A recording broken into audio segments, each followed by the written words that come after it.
되지 않은 할머님 한 분이 계셨습니다. 근데 이 할머니는 나름대로 열심히 신앙생활을 하시는데요, 한 가지 고민이 있으셨어요. 그 고민이 뭐냐면 구원에 대한 확신이 없으신 거예요. 그래서 안 주면 내가 이 구원에 확신이 없이 이렇게 살다가 혹이라도 하나님 나를 부르셔서 죽게 되면 내가 천국을 못 들어가고 혹시라도 지옥 가는 거 아닐까, 그런 염려가 늘 이 할머니의 마음을 사로잡았습니다. 그래서 어느 날 할머니가 마음을 단단히 먹고, 내가 오늘은 주일날 예배를 드리고 나서 목사님을 찾아가서 내가 구원받았는지 안 받았는지 그걸 좀 확실하게 알 수 있는 방법을 좀 알려달라고 그렇게 이야기를 해야 되겠다. 그렇게 하고는 교회를 갔어요. 예배를 잘 마치고 목사님을 찾아갔습니다. 목사님, 내가 구원을 받았습니까? 못 받았습니까? 구원을 받았다면 내가 구원받은 증거가 뭡니까 도대체? 여러분들 구원 받으셨습니까? 증거가 뭡니까? 구원파가 꼭 그런 얘기하죠. 구원 받으셨습니까? 언제? 몇 월 며칠 몇 시에 어떻게 구원 받았습니까? 자, 이 목사님이 좀 황당한 거예요. 할머니가, 목사님 내가 구원받은 증거를 좀 보여주십시오. 이 목사님은 할머니가 예수 믿기 전에 어떤 분인가 하는 걸 너무 잘 아셨어요. 이 할머니 노는 거 너무 좋아하셔가지고요, 꼭 주말이면 효도 관광 버스를 타고 관광 다닌 것을 즐기시던 할머니셨습니다. 그래서 목사님 나 구원받은 증거가 뭡니까? 보여주십시오, 알려주십시오. 그렇게 묻는 이 할머니에게 반대로 목사님이 질문했어요. 할머니, 제가 질문 하나 드릴게요. 주일날 교회 가려고 대문을 열고 싹 나왔는데 집 앞에 버스 2대가 서 있습니다. 한쪽 버스에서는 효도관광 간다고 막 그러면서 유행가가 번쩍번쩍 막 이렇게 흘러나오고 있고, 또 다른 한쪽 버스는 교회 가는 버스인데 그곳에서는 찬송가가 흘러나오고 있습니다. 할머니는 두 버스 중에 어느 버스에 올라타시겠습니까? 그렇게 물었어요. 할머니가 뭐라고 대답했을까요? 에이, 목사님 그걸 말이라고 몰라요. 제가 옛날 예수 믿기 전 같으면 분명 효도관광 가는 버스에 올라탔겠지만 그래도 지금은 예수를 믿으니까요, 교회 가는 버스에 올라타는 게 당연하지요. 그걸 뭘 말이라고 물어보세요. 대답을 했습니다. 그러자 목사님이, 그럼 됐습니다. 안심하세요.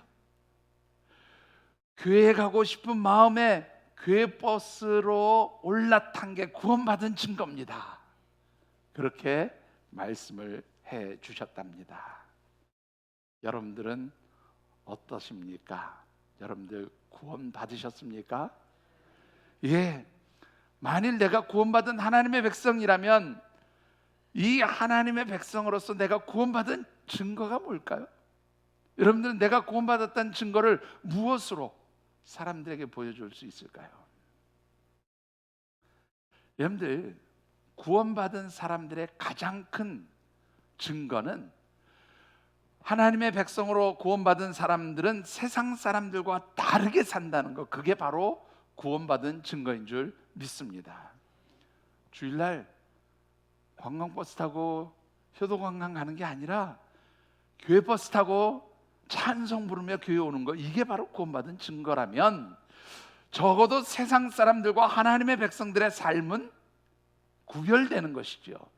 바로 그 구별됨이 구원받은 하나님의 백성이라는 증거가 되어지는 줄 믿습니다. 자, 고래 묵상하는 말씀의 주제, 우리 같이 한번 읽어보실까요? 제가 오늘 떼겠습니다. 하나님의 능력, 세상을 이기는 영적 경쟁력입니다. 너 읽어보시죠. 하나님의 능력. 세상을 이기는 영적 경쟁력입니다. 예, 이 세상은 정말로 치열한 경쟁 사회라고 그렇게 이야기를 합니다. 그런데 이 치열한 경쟁 사회 속에서 하나님의 백성들이 이 세상 사람들보다 더 뛰어나고 능력 있는 삶을 살아가기 위해서 우리는 어떤 힘을 갖추어야 할까? 어떤 능력을 갖추어야 할까? 그런 관점에서 말씀을 묵상하고 있습니다. 지난 주일에 이어서 오늘 두 번째로 드리고 싶은 말씀은 우리가 하나님의 백성, 하나님의 자녀들로서 이 세상에서 살아갈 때에 이 세상을 이길 수 있는 힘, 이 세상을 이길 수 있는 능력이라고 하는 것은 분명한 영적 정체성을 갖는 거예요. 다른 말로 표현하면 내가 하나님의 자녀라고 하는 그 의식을 분명히 하면서 하나님의 자녀답게 세상 사람들과는 구별된 정결한 삶을 살아가는 것, 그것이 바로 이 세상을 이길 수 있는 영적 경쟁력이 되어진다는 말씀을 드리고 싶습니다. 오늘 우리에게 주신 하나님의 말씀은 바벨론에 포로로 끌려가서 생활을 하게 된 다니엘과 그의 세 친구에게 일어난 영적 도전의 사건을 기록한 말씀입니다. 주신 말씀을 묵상할 때에 사랑하는 우리 모든 하늘샘 가족들이 이 세상에서 하나님 백성다운 정결함을 통하여서 세상에 속한 사람들보다 뛰어남을 보일 수 있는 그런 영적 경쟁력을 가진 성도들로 살아가시게 되기를 주님의 이름으로 축원합니다.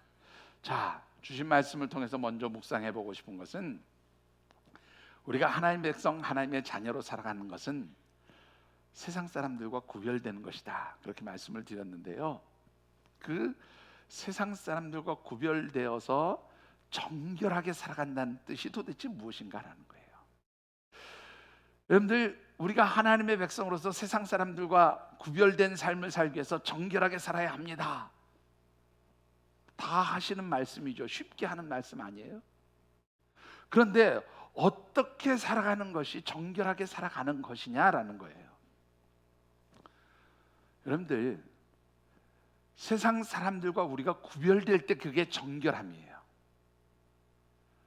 오늘 주신 말씀 가운데 5절로부터 7절까지 말씀을 같이 받들어 읽어보겠습니다. 또 왕이 지정하여 그들에게 왕의 음식과 그가 마시는 포도주에서 날마다 쓸 것을 주어 3년을 기르게 하였으니 그 후에 그들은 왕 앞에 서게 될 것이더라. 그들 가운데에는 유다 자손 곧 다니엘과 하나냐와 미사엘과 아사랴가 있었더니 환관장이 그들의 이름을 고쳐 다니엘은 벨드사살이라 하고 하나냐는 사드락이라 하고 미사엘은 메삭이라 하고 아사랴는 아벳느고라 하였더라. 여러분들, 이 말씀을 보면요, 다니엘과 그의 세 친구에게는 아주 중요한 두 가지의 문제들이, 아주 심각한 문제들이 그들 앞에 직면하게 되었음을 보게 됩니다. 자, 이 다니엘과 그의 세 친구가 직면한 그 심각한 문제가 무엇일까요? 첫 번째 문제는 음식으로 인한 영적 도전의 문제라고 그렇게 말씀을 드릴 수가 있습니다. 5절을 다시 한번 보시면 이렇게 기록하고 있어요. 다니엘과 그의 세 친구에게는 왕의 음식과 왕이 마시는 포도주를 그렇게 먹게 했다는 거예요. 마시게 했다는 겁니다. 여러분들, 왕이 먹고 마시는 음식과 포도주를 먹고 마시는 게 뭐가 큰 문제가 될까요? 여러분들, 어느 날 대통령께서 여러분들을 부르시더니 아이고, 누구누구씨 참 뛰어난 능력을 가지신 분들인데 이번에 내각에 좀 들어오셔서 장관으로 일하시면서 늘 저와 함께 식사를 나누고 음료를 마시면서 국정을 논의해 주시면 좋겠습니다. 그럼 여러분들 뭐라고 대답하시겠어요? 우리 홍 집사님이 안 계시니까 반응하실 분이 안 계시네. 장로님, 방 장로님 어떻게 하시겠습니까? 싫다고 그러시겠어요? 진짜로요? 아닌 것 같은데. 진짜로 아닙니까? 여러분들 어떻습니까? 만약에 대통령이 와가지고 내각에 입각해서 장관으로 그렇게 국정을 논의하면서 늘 저와 함께 먹고 마십시다, 그러면 여러분들 싫다 그러시겠어요? 솔직히 저는 글쎄 좀 땡길 것 같아요. 청문회 통과할 자신이 글쎄 또 뭘 가지고 또 뒤집어낼지 모르니까 좀 두렵기는 합니다만은, 여러분들 한번 보시죠. 지금 왕이 먹고 마시는 음식과 음료를 마실 수 있는 기회를 주었다는 거예요.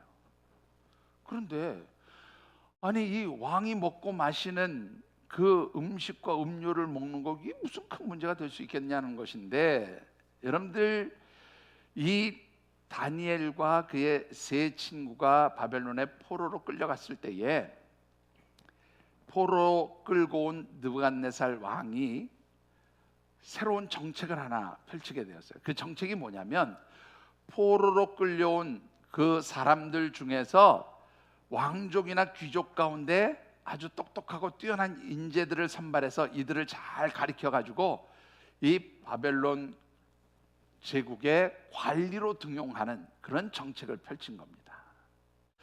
그리고 이런 느부갓네살 왕의 정책에 따라서 다니엘과 그의 세 친구가 또 다른 사람들과 함께 선발이 된 것이죠. 그래서 특별한 대우를 받게 된 것이 바로 왕의 음식과 음료를 먹고 마시는 것이었어요. 자, 그런데 왜 문제가 되는가 하면 이스라엘 백성들은 음식을 먹고 음료를 마실 때에 아무 것이나 아무 음식이나 아무 음료나 먹고 마실 수 있는 것이 절대 아니었다라는 거예요. 여러분들 이슬람 종교를 가진 사람들이요, 아무 음식이나 먹지 못한다는 것 아시지요?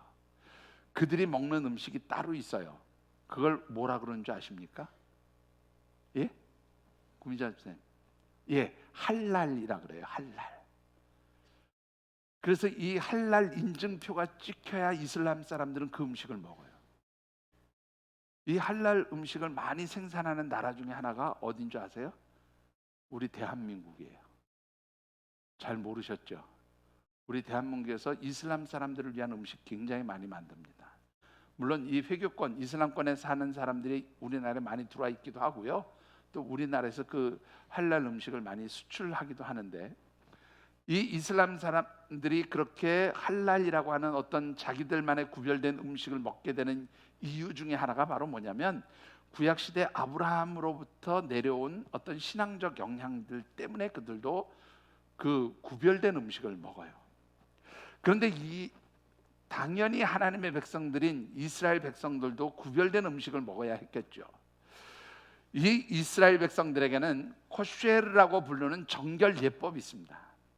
이 코쉐르라고 부르는 정결 예법에 따르면 부정한 동물의 고기나 혹은 피가 남아있는 고기는 절대로 먹을 수 없었어요. 자, 부정한 동물, 어떤 동물입니까? 돼지고기? 여러분들 돼지고기 안 드시지요? 왜 웃으세요? 부정한 동물이라며. 성경대로 사시면 돼지고기 먹지 말아야 되는 거 아니에요?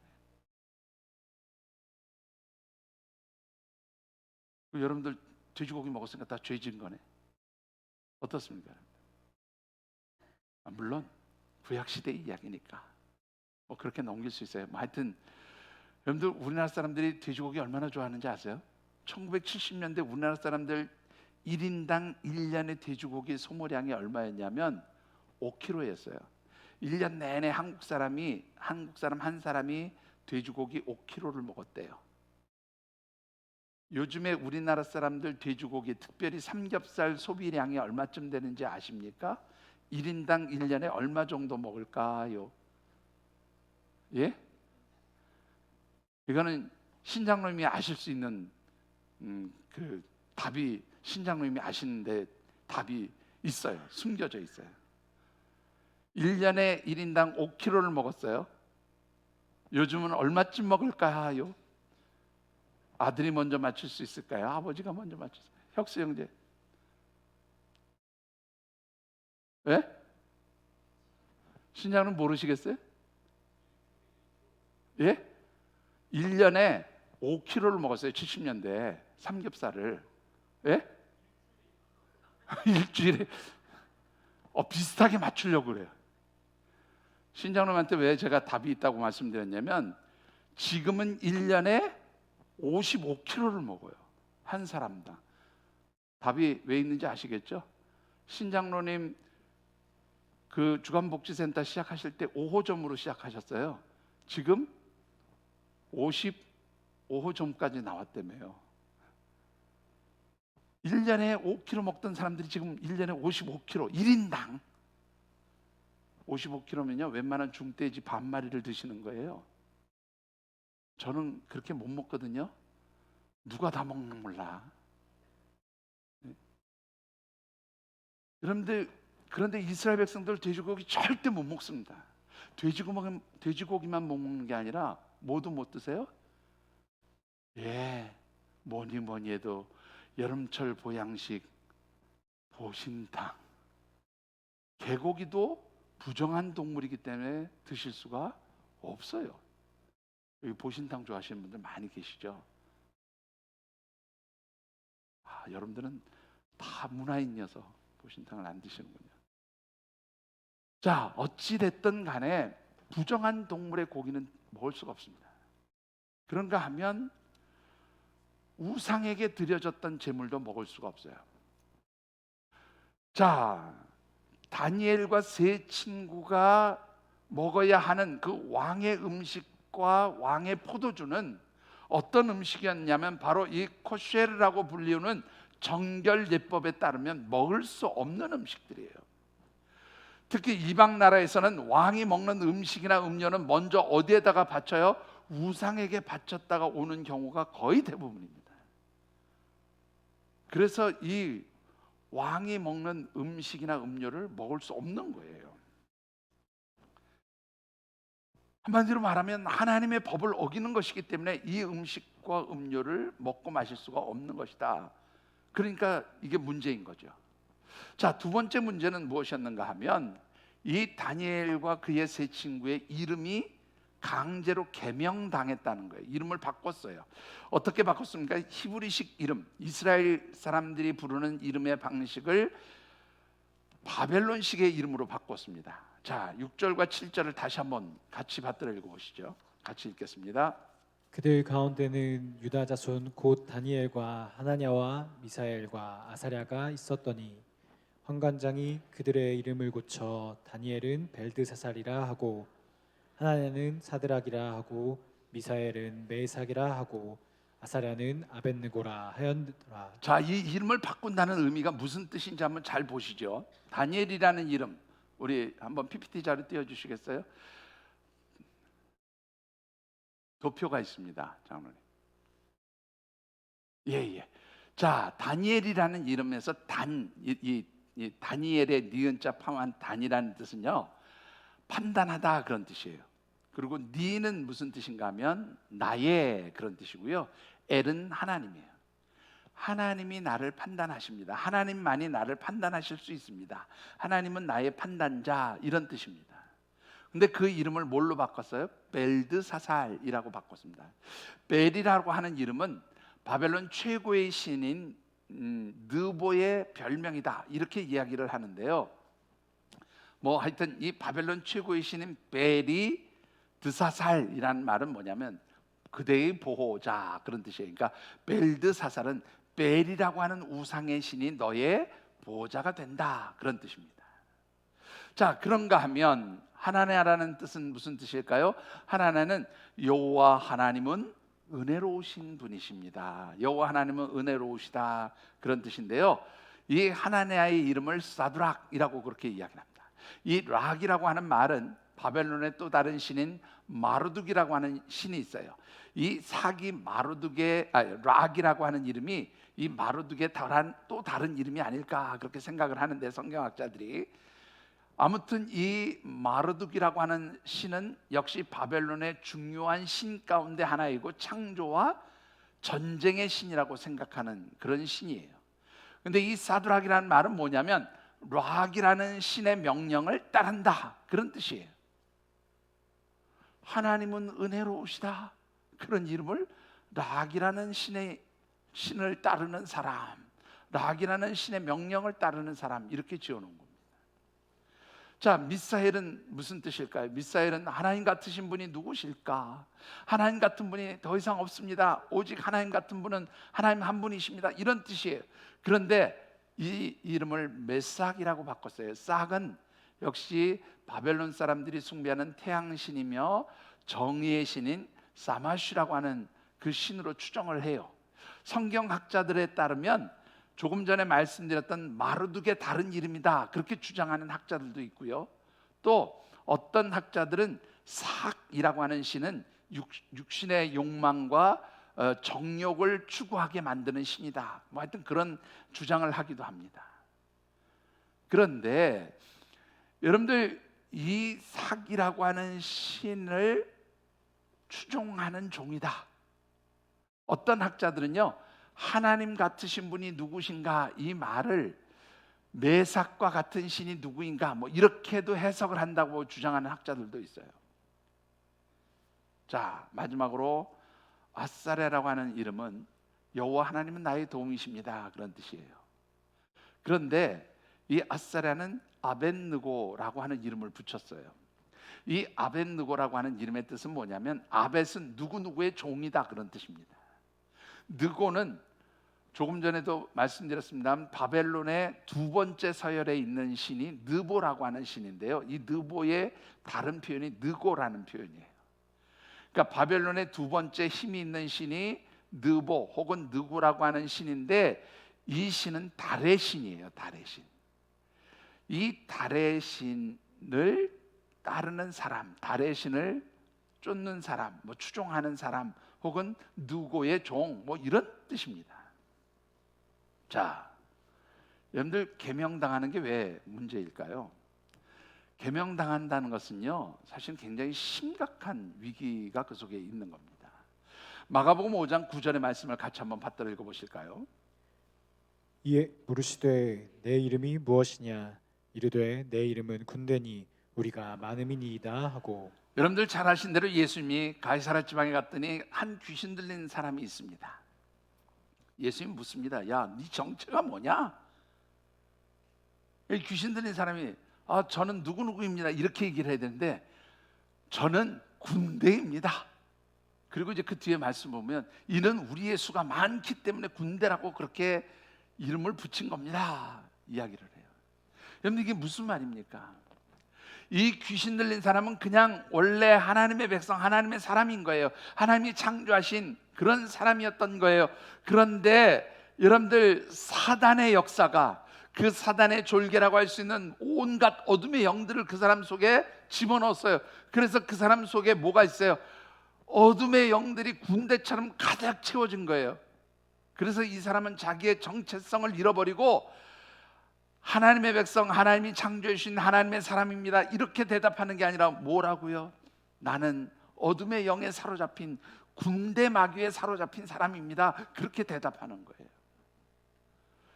여러분들 고대 근동 국가에서는 이름이라고 하는 것은 그 사람의 정체성을 의미해요. 여러분들 이것은 고대 근동 국가에서만 있었던 일이 아닙니다. 여러분들 우리나라에서도 있었어요. 여러분들 우리나라에서 일제시대에 창씨개명이라는 걸 했습니다. 혹시 해방 전에 태어나신 분들 계신가요? 해방 전에 태어나신 분들 45년 이전에 태어나셨던 분들 안 계신가요? 지금 안 보이시는 것 같아요. 저기 누가 하면 주집사님. 그렇죠, 맞아요, 주집사님. 혹시 해방 전에 태어나셨을 때 이름 받으셨죠? 예? 예. 그때 일본식 이름 받으셨죠? 그때 일본식 이름이 뭡니까? 하나꼬. 여러분들 우리나라 사람은 우리 주집사님 주화자 이래야 되는데 일본 사람들의 이름으로 바꿨어요. 하나꼬, 무슨 아끼꼬, 무슨 뭐 요시무라 이렇게 우리나라 사람들의 이름을 일본식으로 바꿨습니다.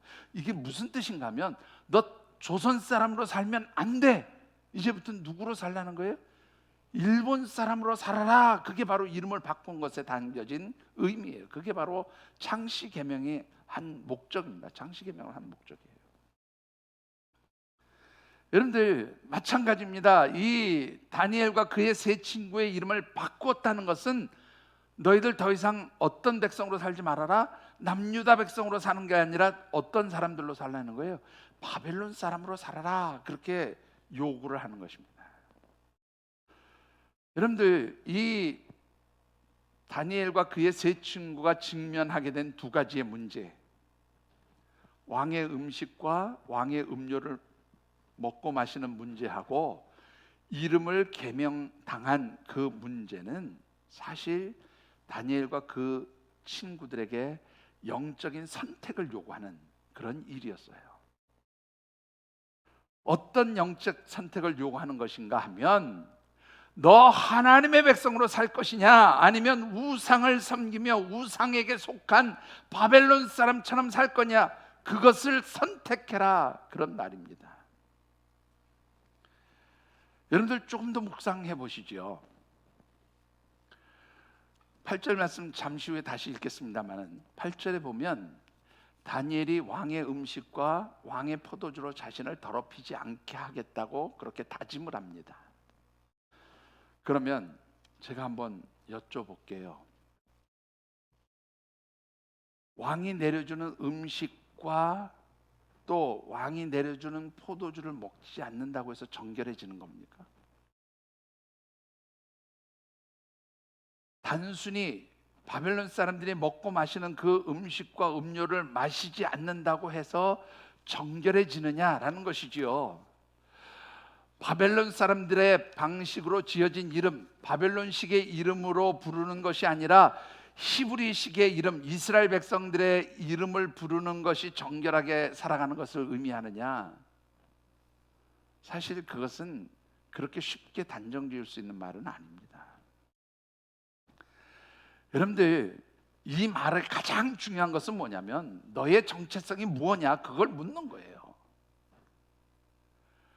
너는 바벨론 사람으로 살아갈래? 아니면 하나님의 백성이라고 하는 남유다 사람으로 살아갈래? 그것을 선택하고 결정해라, 그거를 요구하는 겁니다. 다른 말로 표현하면, 네가 하나님의 백성으로서의 정체성을 분명히 하고 바벨론 사람이 아니라 하나님의 백성으로 살아가려면 그에 합당한 구별된 삶의 모습을 우리에게 보여주어라, 그걸 요구하고 있는 거예요. 여러분들,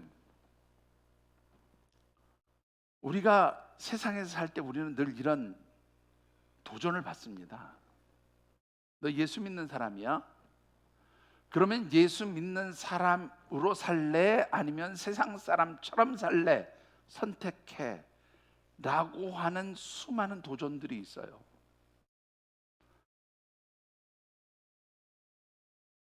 여러분들, 정결함으로 산다는 게 무슨 죄 짓지 않고 사는 게 정결함으로 사는 게 아니에요.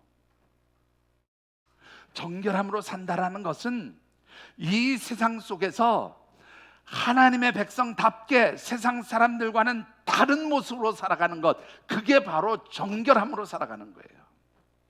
바로 그 세상 사람과 다르게 사는 것을 보여주는 것이 구별된 삶인 것입니다. 그리고 그 구별된 삶의 기준은 무엇일까요? 내가 정결하게 살아가는 하나님의 백성입니다라고 구별되게 하는 그 기준이 뭘까요, 여러분들? 그것은 어떤 이름으로 불릴 것인가를 결정하는 거예요. 여러분들, 이 다니엘과 그의 세 친구들이 부여받은 바벨론식의 이름은 다 누구의 통치와 지배를 받는 거예요? 바벨론 사람들이 섬기는 우상신들의 통치와 지배를 받는다는 것을 의미하고 있어요.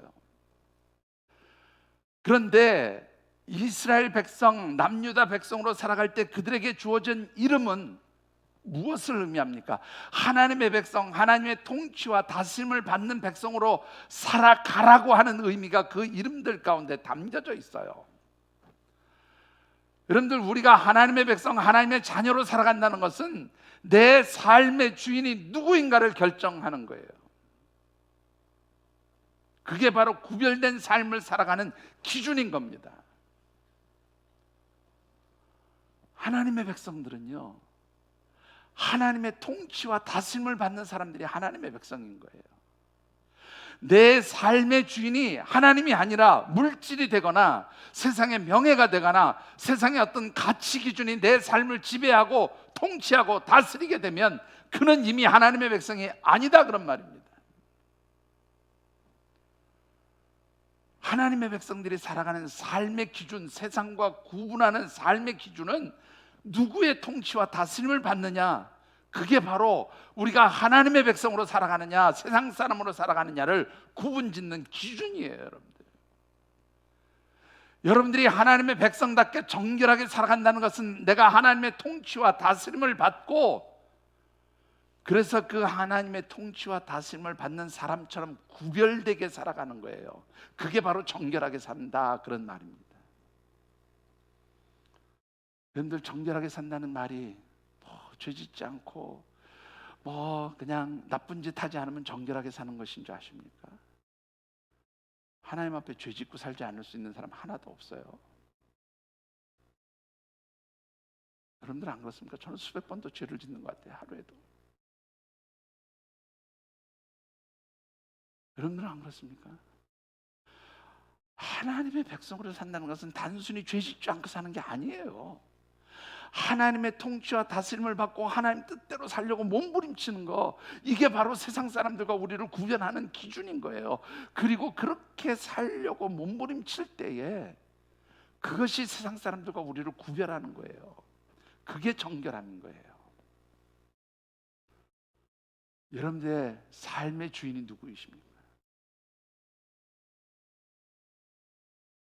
여러분들이 아무리 그럴듯하게 포장된 삶을 살아도 내 삶의 주인이 하나님이 아니시면 이미 나는 하나님 백성이 아닌 거예요.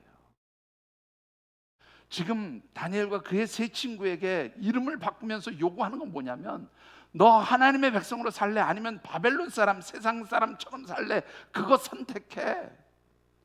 바벨론 사람처럼 살려면 우리가 주는 음식도 먹고 음료도 먹고 그래야 되는 거야 라고 요구하는 거예요. 여러분들, 정말로 하나님 백성이십니까? 정말로 구별된 하나님의 자녀이십니까?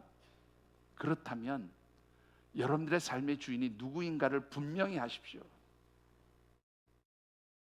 하나님께서 여러분들의 삶의 주인이시며 통치자가 되어주시기를 주님의 이름으로 축원합니다. 하나님이 계시지 않으면 나는 세상 사람이에요. 내 삶에 하나님이 존재하지 않으면 나는 바벨론 사람이에요. 우상에게 속한 사람인 거예요.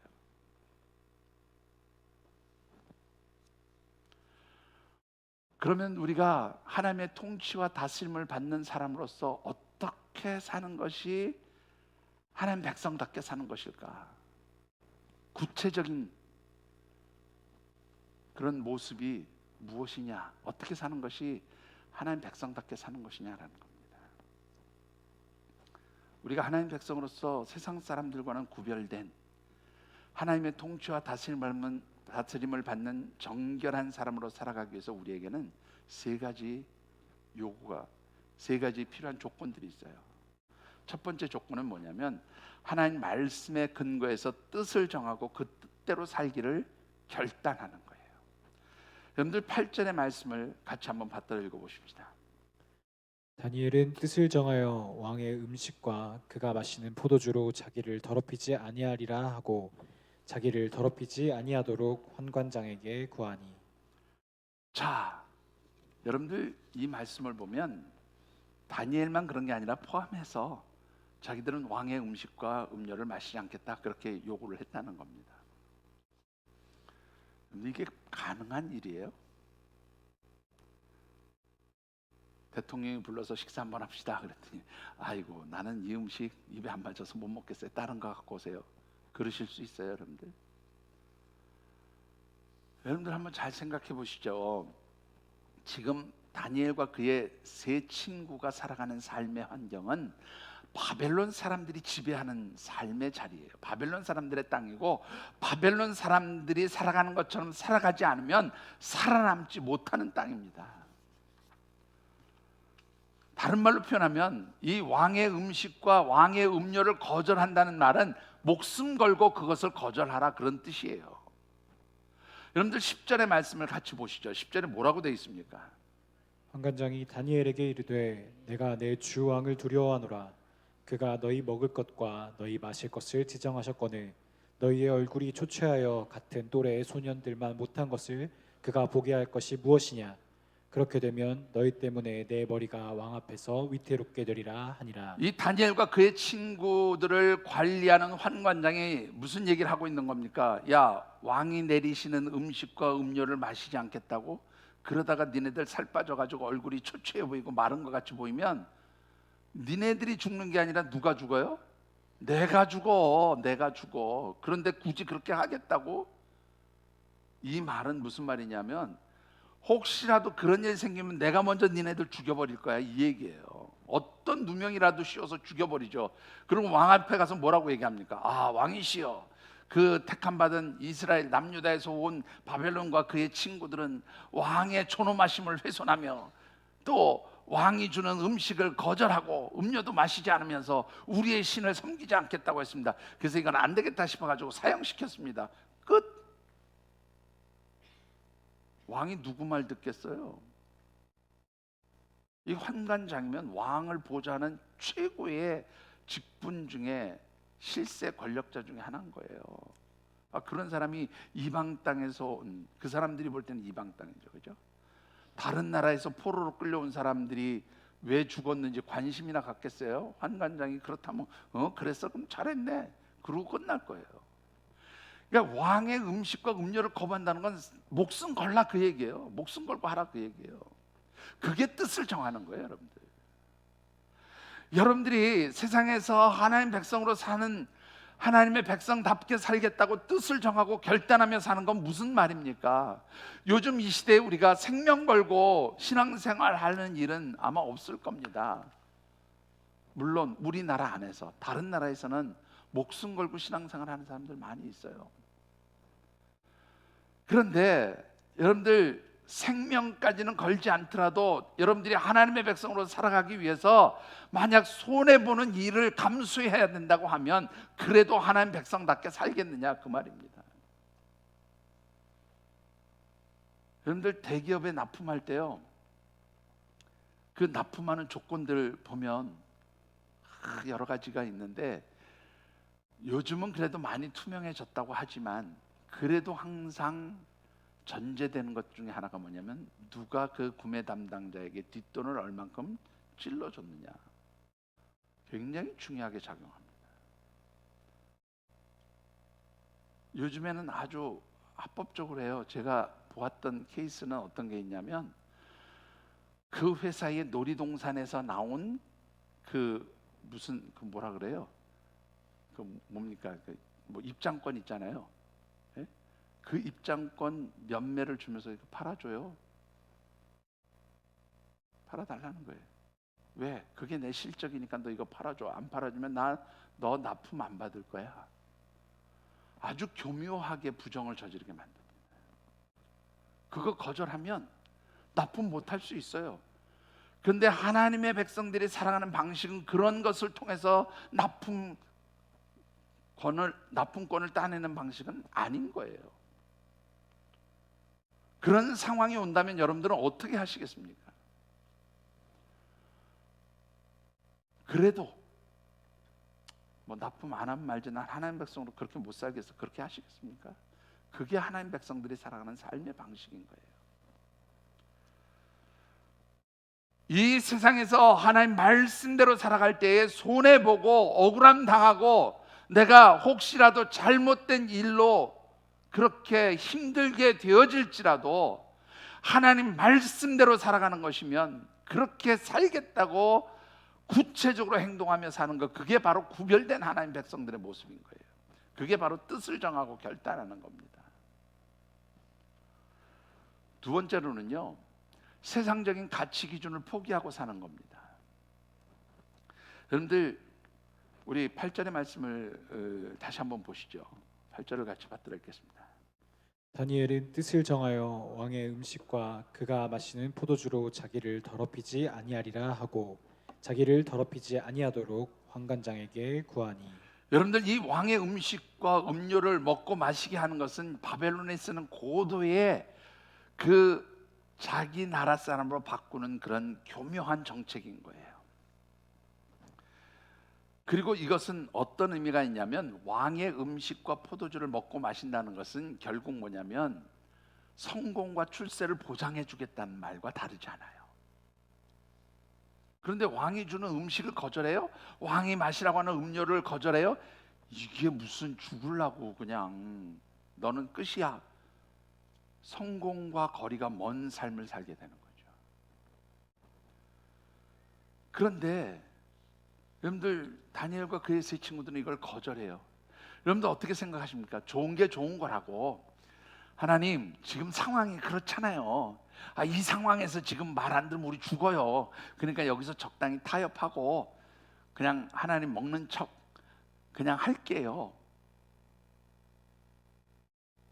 여러분들 이게 사단이 늘 우리에게 요구하는 겁니다.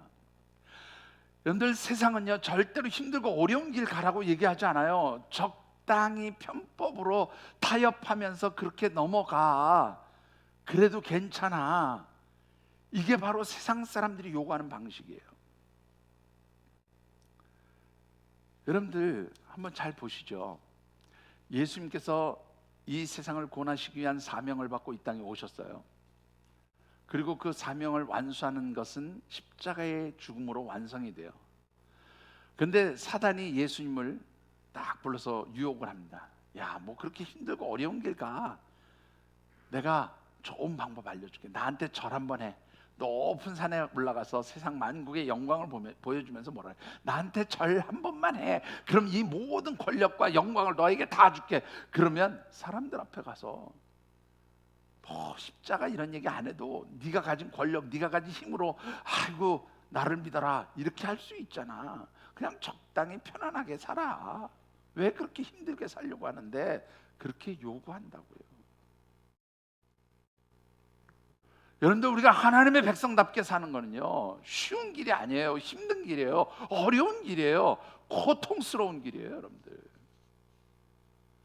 그런데 그 힘들고 어렵고 고통스러운 길을 적당한 편법으로 타협하면서 그래 지금 상황이 그렇잖아요 하나님, 그러니까 잠깐만 눈 좀 감아주세요, 그렇게 얘기하는 순간 우리는 하나님의 백성으로서의 정체성을 잃어버리는 거예요. 그래서 하나님 백성답게 살지 못하는 겁니다. 여러분들 하나님의 백성들이 살아가는 삶의 방식은 여러분들 세상적 가치 기준이 아니라 하나님 나라의 가치 기준으로 사는 거예요. 그 길은 늘 힘들어요. 그 길은 늘 고단해요. 그 길은 늘 우리를 힘들고 어렵게 해요. 그런데 그 길을 걸어가는 거예요. 그래서 예수님이 넓은 길로 가지 말고 어디로 가라고요? 좁은 길로 가라고 그렇게 말씀하셨어요. 좁은 길은 그 길이 협착하고 험한 곳이라고 말씀합니다. 다니엘과 세 친구들은 바로 이런 길을 선택했다는 거예요. 이런 다니엘과 세 친구의 모습은요 모세를 떠올리게 만듭니다. 여러분들 히브리서 11장 24절에서 26절까지 말씀을 같이 한번 읽어보시죠. 믿음으로 모세는 장성하여 바로의 공주의 아들이라 칭함받기를 거절하고 도리어 하나님의 백성과 함께 고난받기를 잠시 죄악의 낙을 누리는 것보다 더 좋아하고 그리스도를 위하여 받는 수모를 애굽의 모든 보화보다 더 큰 재물로 여겼으니 자, 여러분들 죄송합니다. 끝까지 읽어주시죠. 이는 상 주심을 바라봄이라. 24절에 보시면요 모세는 바로의 공주의 아들이라 칭함받기를 거절했다. 여러분들 이게 굉장히 중요한 의미가 있어요. 바로 왕에게는 딸 하나가 유일했어요. 그리고 그 모세를 물에서 건진 딸이 왕위 서열 순위 1순위예요. 그러니까 이 바로 왕의 딸 공주의 아들로 그냥 산다는 것은 왕위 계승순위 1순위에 올라가는 거예요. 그러면 모세가요 뭐 고단하게 뭐 그냥 바로 왕 앞에 가서 내 백성 내어주셔 이거 안 해도 돼요. 그냥 가만히 있다가 왕이 된 다음에 바로 파라오의 직위에 오른 다음에 애굽의 왕으로서 야 이스라엘 백성들 돌려보내라 그러면 끝나는 거예요. 얼마나 쉽습니까? 얼마나 편합니까? 그런데 왜 이 정신 나간 짓을 하냐고요. 그것을 거절했어요. 이게 바로 하나님 백성들이 살아가는 방식인 거예요. 어렵고 힘들게 사는 겁니다. 세 번째는요, 하나님 나라, 하늘의 것을, 하늘의 상급을 바라보면서 사는 게 하나님 백성들이 살아가는 거예요. 여러분들 잘 보십시오. 다니엘처럼 그의 세 친구처럼 모세처럼 살면 손해보는 일 한두 가지 아니에요. 그런데 여러분들 이 히브리서에서 뭐라고 말씀합니까? 그 하나님의 백성으로서 모든 것을 내려놓고 포기하는 것은 무엇에 비유하고 있냐면 예수 그리스도를 위해서 고난받는 것이다, 그렇게 말하고 있어요. 그리고 그렇게 예수 그리스도를 위하여 고난받는 것은, 그 이유는 애굽의 모든 보화와 재물보다 그것을 더 크게 여겼기 때문이다. 그 이유는 하나님이 주시는 상급을 바라보았기 때문이다, 그렇게 말씀합니다. 여러분들 하나님 백성으로 살면 세상 사람들이 살아가는 것과 달라요. 그래서 손해 많이 봅니다. 힘들 때 많아요. 근데 그건 누가 갚아주셔요? 하나님이 갚아주시는 줄 믿으시기 바랍니다. 그래서 우리는 하나님 주신 상급을 바라보고 사는 거예요. 우리가 하나님의 택한 백성으로서 구별된 삶, 곧 정결하게 하나님 백성답게 하나님의 통치와 다스림을 바라보며 살아갈 때 하나님 우리에게 어떤 축복을 주십니까? 세 가지 축복인데요, 첫 번째 축복은 우리의 환경을 바꿔주신다는 거예요. 여러분들 9절과 10절의 말씀을 같이 받들어 보십시다. 하나님이 다니엘로 하여금 환관장에게 은혜와 긍휼을 얻게 하신지라. 환관장이 다니엘에게 이르되 내가 내 주 왕을 두려워하노라. 그가 너희 먹을 생략하십시다. 조금 전에 읽었으니까. 이 다니엘과 그의 세 친구들이 그 왕을 대신한 권력자 환관장으로부터 긍휼을 얻어요. 긍휼을 받게 돼요. 이 환관장이 뭐라 그랬어요? 야, 니네들 잘못해서 내가 죽을 수 있어. 근데 니네들 봐달라고. 그러면서도 환관장이 그래, 그럼 니네들 뜻대로 한번 해보자. 그러고 테스트해 보는 거예요. 환경을 바꿔버리셨어요. 하나님 백성답게 살아갈 수 있도록 하나님 그 환경을 변화시키셨다, 그 말이에요. 여러분들이 하나님 백성답게 살겠다고 몸부림치면 그 환경을 누가 바꿔주셔요? 하나님 백성으로 살아갈 수 있도록 하나님이 바꾸어 주시는 줄 믿으시기 바랍니다. 내가 몸부림 안 치니까 하나님도 그냥 그래, 그럼 네 마음대로 한번 살아봐 그러시는 거예요. 그러니까 더 힘든 거예요. 내가 몸부림치고 하나님 백성답게 살겠어요, 그렇게 애써 보세요, 힘써 보세요. 하나님이 그렇게 살아갈 수 있도록 환경을 바꿔주시는 줄 믿으시기 바랍니다. 두 번째 축복은요, 하나님이 뛰어나게 하셔요. 여러분들 17절과 20절의 말씀을 같이 한번 받들어 보시죠. 하나님이 이 네 소년에게 학문을 주시고 모든 서적을 깨닫게 하시고 지혜를 주셨으니 다니엘은 또 모든 환상과 꿈을 깨달아 알더라. 왕이 그들에게 모든 일을 묻는 중에 그 지혜와 총명이 온 나라 박수와 술객보다 10배나 나은 줄을 아니라. 여러분들 하나님 백성답게 살겠다고 몸부림치고 하나님 백성, 하나님의 통치와 다스림을 받는 사람으로 살겠다고 목숨 걸었더니 하나님께서 그들을 세상으로 상징되는 바벨론 사람들, 바벨론의 지혜자들보다 10배나 뛰어나게 하셨어요. 그게 바로 하나님 백성들이 세상을 이기는 방법입니다. 여러분들 아무리 내 힘과 능력으로 세상 이기려고 해보세요. 안 돼요. 될 것 같지만 불가능해요. 그런데 누가 도와주시면, 하나님이 도와주시면 여러분들 아무것도 안 해도 하나님이 10배로 뛰어나게 하시는 줄 믿으시기 바랍니다. 그게 바로 하나님 백성들이 가지는 영적 경쟁력인 거예요. 그게 힘인 거예요. 그게 능력인 거예요. 그것은 내 능력이 아니라 누구의 능력이에요? 하나님의 능력인 거예요. 여러분들 잘나고 싶으십니까? 하나님 뜻대로 살려고 몸부림쳐 보십시오. 여러분들 자녀들 세상에서 성공시키고 싶으십니까? 여러분들 그 자녀들에게 너 공부 열심히 해야 돼, 너 니네 반에서 1등 해야 돼, 백날 가르쳐 보세요. 걔들 절대 성공 못합니다. 내가 장담해요. 성공하면 내 손에 장을 쥐죠. 여러분들 세상에서 성공하는 사람은 하나예요. 아십니까? 세상은 1등만 성공했다고 그렇게 얘기해요. 그래서 끊임없이 밟고 올라가야 돼요. 그게 세상적인 방식인 거예요. 근데 하나님은 그렇게 말씀하지 않으세요.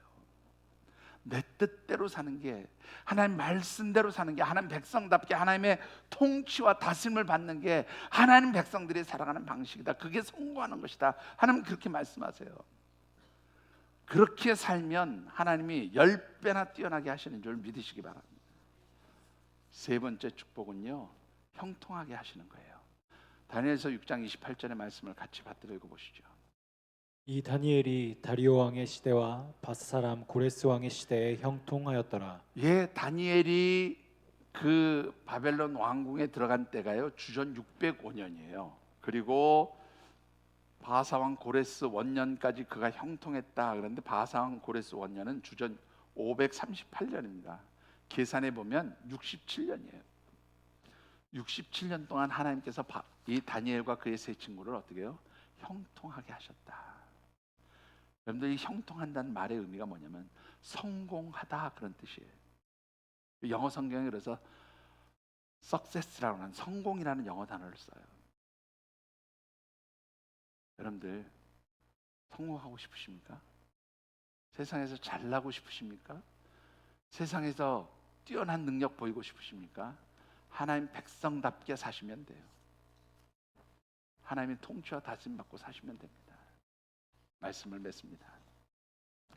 우리나라 중요한 아주 큰 은행에서 아주 중요한 일들을 담당하는 그런 직책의 부장직을 뽑게 됐어요.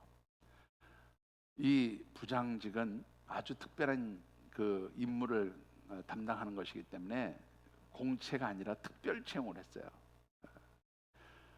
그래서 이제 이 채용된 부장과 그 은행장 또 그 경영하는 이사들이 다 함께 모여서 부장을 축하해주고 격려해주고 앞으로 일 잘해라 그러고 이제 회식을 하게 됐는데, 그 회식하는 장소에서 상무이사가 이 부장에게 술을 한 잔 따라주면서, 자, 축하하네, 우리 은행에 온 거 축하해, 앞으로 일 열심히 하고 힘내서 좋은 결과를 만들어내게, 자, 이 술 한 잔 마시고 나에게도 한 잔 따라주게나. 문제는 이 부장이 예수 믿는 사람인 거예요. 그래서 술을 마시지 않았습니다. 그래서 이 부장이 뭐라고 했냐면, 상무이사님, 죄송한데요, 제가 예수 믿는 사람이라서 술을 마시지 않습니다. 그러니까 술 대신에 음료수 한 잔 따라주시면 제가 음료수 마시고 우리 상무이사님께 술 한 잔 따라드리겠습니다. 그랬더니 이 상무이사가 화를 벌컥 내면서 뭐라 그러냐면, 이 친구야, 저기 앉으신 전무이사님은 교회 장로님이셔. 근데 얼마나 술 잘 드신 줄 알아? 니는 꼴랑 집에 교회에서 집상가 모래매. 그런데 술 안 마신다고? 막 뭐라 그랬어요. 부장이 난감하잖아요. 장로님이신 전무이사님도 술을 드신다는데. 이 부장이 이렇게 대답했습니다. 예수 믿는 사람이기 때문에 술을 마시면 안 된다는 법은 없습니다. 그런데 예수 믿는 사람으로서 술을 마시지 않는 것이 예수 믿는다는 하나의 표시이기 때문에 저는 술을 마시지 않는 겁니다. 제가 하나님을 믿기로 시작하고 결단한 날부터 그래서 술을 마시지 않았습니다. 분위기가 썰렁해졌죠. 전무이사 장로님은 차마 자기도 술 마신다는데, 장로님이라는데 야, 그러지 말고 마셔, 뭐 이렇게 얘기하기도 참 부끄럽기도 하고 아주 분위기가 이상해졌어요. 그 모습을 지켜보던 은행장이, 설마 내가 주는 잔도 거절할 거야 자네? 그리고 술을 또 따랐어요. 그랬더니 이 부장이 뭐라고 얘기합니까? 은행장님이 주신 거니까 제가 여기 잘 받아놓겠습니다. 그리고 제가 술도 한 잔 따라드리겠습니다. 그런데 이 술만큼은 제가 마실 수가 없습니다. 은행장이 주는 술도 거절했으니 이제 김희정 권사님 어떻게 돼요? 그러면 은행 다니시니까 어떻게 돼요? 은행장은 그만두고 본부장이 얘기하는 것만 해도 무섭잖아. 아니에요? 다 사람들이 무슨 생각했어요? 저 잘렸다, 이제 끝이다. 은행장이 딱 한마디 합니다. 참, 자네가 기독교인이라고 상사가 주는 술도 마시지 않겠다는 것이 얼마나 자네를 불리하고 힘들게 만드는 상황인데, 그것을 알면서도 술을 마시지 않는 걸 보니 자네는 믿을 만한 사람이구만. 그 한마디 하면서 그래 마시지 말고 음료수 마시게 끝났어요. 그리고는 그 다음부터 무슨 일 있으면 이 부장을 부르는 거예요.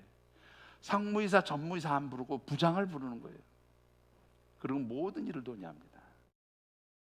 이분이 계속 그 은행에서 중요한 직책에 앉았다가 그 은행장으로 그렇게 최고 자리까지 올라갔다가 퇴직을 하십니다. 여러분들 어떻습니까? 제가 여러분들에게 어떤 말씀을 드리고 싶어 하는지 아십니까?